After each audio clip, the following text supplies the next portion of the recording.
तालाब में छुपी आत्मा रवि, जो एक शहर का लड़का था, गर्मियों की छुट्टियों में अपने मामा के गांव आया।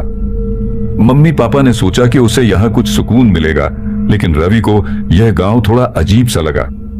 गांव में कोई ज्यादा आधुनिकता नहीं थी और हर जगह खाली खाली सा लगता था।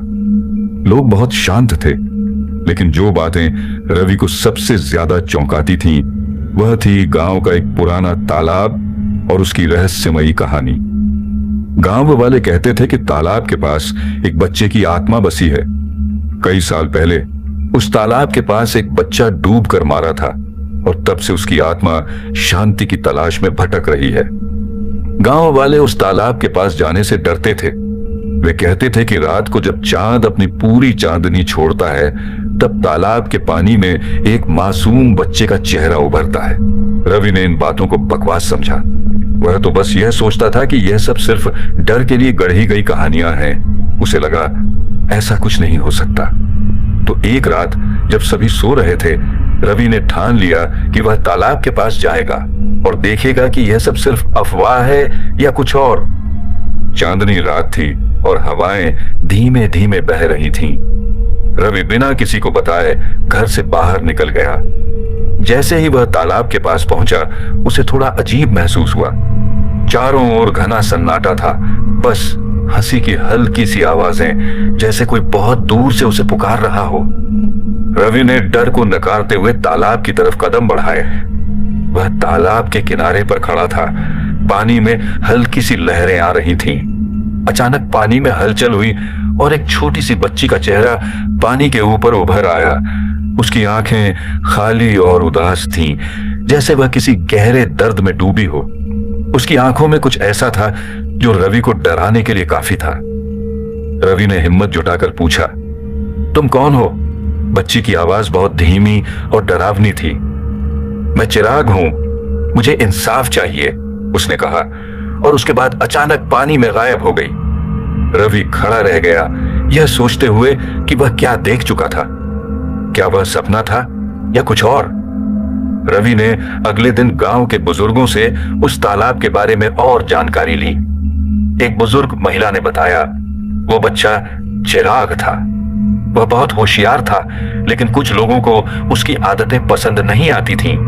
एक दिन उसकी हत्या कर दी गई थी और उसके बाद से उसकी आत्मा तालाब में शांति की तलाश में भटक रही है। रवि ने इन बातों को सुना, लेकिन उसे यकीन नहीं हो रहा था। उसने सोचा कि यह बस गांव की पुरानी अफवाहें हैं, लेकिन फिर उसने सुना कि जिस लड़के की हत्या हुई थी वह रवि के ही मामा का ही रिश्तेदार था। रवि ने सोचा कि क्या यह सच हो सकता है? क्या उसका मामा इससे जुड़ा हुआ है? यही सवाल उसे लगातार परेशान कर रहे थे। वह फिर से तालाब के पास गया और इस बार उसने पूरे दिल से कोशिश की कि वह इस राज को सुलझा सके। अगले दिन रवि ने मामा से पूछा, मामा, क्या यह सच है कि उस तालाब में एक बच्चा डूबकर मरा था? मामा हंसी में कहा, अरे वो सब तो गांव की अफवाहें हैं, कुछ नहीं है। लेकिन रवि को उसके चेहरे पर कोई बात गड़बड़ लगी। उसने एक दिन फिर से उस तालाब का रुख किया और जैसे ही वह तालाब के पास पहुंचा, उसे एक अजीब सी गठीली हवा महसूस हुई। और फिर जैसे ही वह तालाब के पास पहुंचा, उसने देखा कि पानी में एक घना काला धुआं फैल रहा था। उसे लगा जैसे कोई उसे घेर रहा हो। अचानक रवि के सामने चिराग की आत्मा प्रकट हुई। उसकी आंखों में जलते हुए आंसू थे। मैंने तुझे सच बताया था, चिराग बोला। अब तेरा मामा मुझे शांति नहीं दे सकता, लेकिन तू मुझे इंसाफ दिला सकता है। रवि को यह समझ में आ गया कि जो बच्चा मारा गया था वह सिर्फ चिराग नहीं था, बल्कि उसकी आत्मा भी मारा गया था। मामा ने उस बच्चे को तालाब में डुबो दिया था और वह बच्चा अब अपनी मौत का बदला लेने के लिए तालाब में भटक रहा था। रवि ने अपने मामा से पूछा, क्या तुम सच में चिराग को मारने वाले थे? मामा का चेहरा सफेद हो गया। वह टालने लगा, लेकिन रवि ने देखा कि उसकी आंखों में डर था। मामा को जैसे किसी चीज का डर था। वह रवि से कहने लगा, तू नहीं समझेगा बेटा, वह सब बहुत पुराना है। लेकिन रवि को अब इस सब का सच जानने की जिद थी।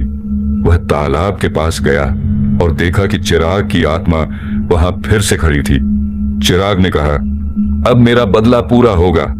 अचानक मामा तालाब से बाहर आते हुए चीखते हुए तालाब में डूबने लगा।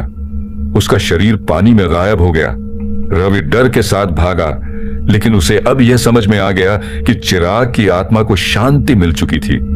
अगले दिन रवि जब घर पहुंचा तो उसकी हथेली पर एक गीला निशान था, जैसे किसी ने वहां अपनी उंगली रखी हो। वह समझ नहीं पाया कि यह क्या था, लेकिन उसने महसूस किया कि तालाब का राज से अब तक खत्म नहीं हुआ था। उस रात उसने सपने में चिराग को देखा। चिराग ने उसे एक आखिरी बार देखा और फिर दूर चला गया, जैसे उसने अपना बदला पूरा किया हो, लेकिन फिर भी एक और रोशन भविष्य की तलाश में। रवि ने समझा कि उस तालाब का राज कभी खत्म नहीं होगा और उसकी आत्मा हमेशा वहां बसी रहेगी। अब वह कभी भी उस जगह के पास नहीं जाएगा, लेकिन जब भी वह चांदनी रात में तालाब की ओर देखेगा, उसे चिराग की आंखों का दर्द और उसकी आत्मा का शांति की तलाश हमेशा याद रहेगा।